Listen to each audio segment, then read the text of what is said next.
significance of 9 August in South Africa Hmm.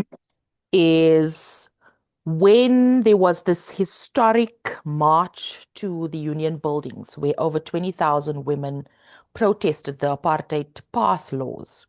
And if you know, back in the apartheid days, what the pass law was, people of color had to walk around with what they called a dompas, like a Mm. separate ID book, that Yeah, shows you actually belong in society, which was the most ridiculous thing.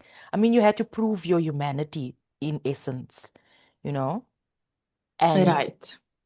there were these women who banded together, who rallied up, and, they took a stand and they marched to the union buildings to abolish this law. And it was a big movement in our social justice and, a lot of our radical feminist movements back then.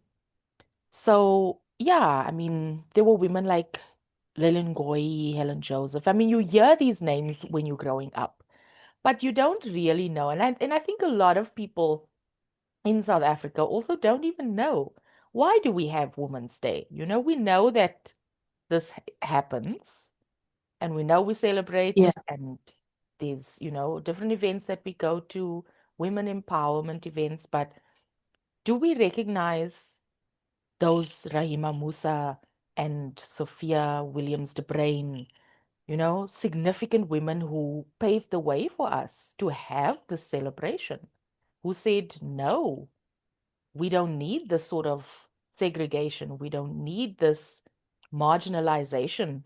We don't need this, you know, uh, degrading even of yeah, color, of women in particular. And it brings me to the point where the phrase that's coupled with that, watinta bafazi, watinta mukoto, you strike a woman, you strike a mm, rock. And for a yes, long time, I battled with that because why do women have to be the rock that you need to strike? Why are yes, we always the one yeah, that has to be the one taking up arms? Why are women always in the forefront having to, that sort of thing? I battled a lot with that. But the significance of it is we are strong forces.